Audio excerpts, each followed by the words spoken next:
For information on the news. दर्शकों, जैसे कि आपसे वादा करते हैं कि हर बार जनता का चुनाव हुआ प्रतिनिधि आपकी बात कराते हैं, उनके विचार अपने चैनल के माध्यम से आपके सामने लाने की कोशिश करते हैं और ज़मीन से जुड़ी सच्चाई लाने की कोशिश करते हैं। आज खुशी की बात है कि हमारे साथ एक खास मेहमान, खास शख्सियत है।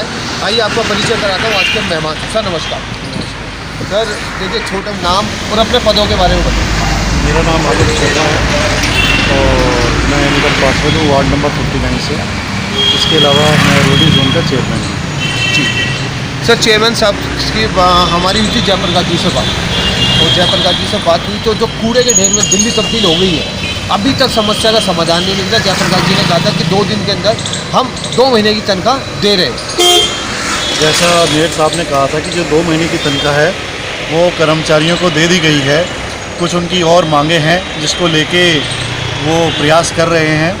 बाकी आप सबको जिस प्रकार से मालूम है कि जो फंड की कमी है, जो दिल्ली सरकार जो पैसा है 13,000 करोड़ रुपए, जिसके लिए हम सभी बार बार केजरीवाल के दरवाजे खटखटाते हैं मगर वो सुनने नहीं आते। अगर वो कम से कम पैसा दे दे तो आज जो हालात हैं दिल्ली के वो बेहतर हो जाए।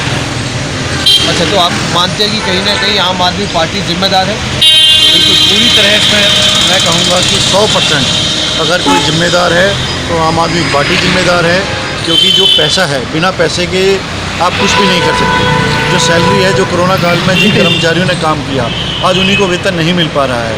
तो कम से कम ये तो बहुत शर्म की बात है।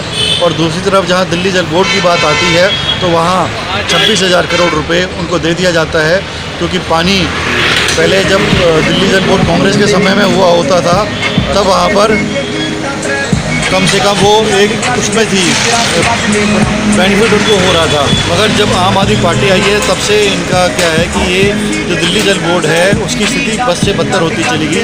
इसलिए 26,000 करोड़ रुपए केजरीवाल को देना पड़ा। क्या आपको केजरीवाल से पूछना चाहूँगा कि आपको सफाई के कर्मचारी नहीं दिखते?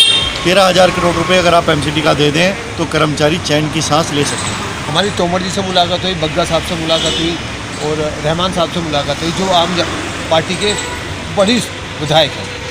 वो कहती है कि भारतीय जनता पार्टी हमारी छवि खराब करना चाहती है। मैं आपसे पूछना चाहता हूँ, आपके चैनल के माध्यम से पूछना चाहता हूँ, हमारे प्रदेश अध्यक्ष ने खुद कहा था कि अगर आपको CBI जांच करानी है तो केजरीवाल जी बिल्कुल निष्पक्ष आप CBI जांच कराओ। किसका पैसा देना है? अगर MCD के पास जो एक नियम और कानून के तहत जो फाइनेंस के हिसाब से जो 12.5% जो पैसा MCD को मिलना चाहिए वो उनको नहीं मिल पा रहा है। यही कारण है जो केजरीवाल की सरकार है वो MCD को बदनाम करना चाहती है।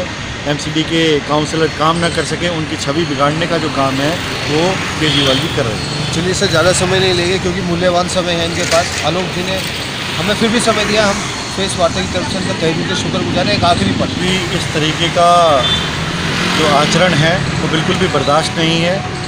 एक कल हमारा जो 26 जनवरी है वो राष्ट्रीय पर्व है और हमारा जो 26 जनवरी है वो पूरा देश नहीं बल्कि विदेश के लोग तक उसको देखने आते हैं। और जब वो टीवी पर देखा कि आपने किस तरीके से जो दंगाई थे, जिस एक रोडों पर अत्याचार किया है, वो बिल्कुल ही निंदनीय है।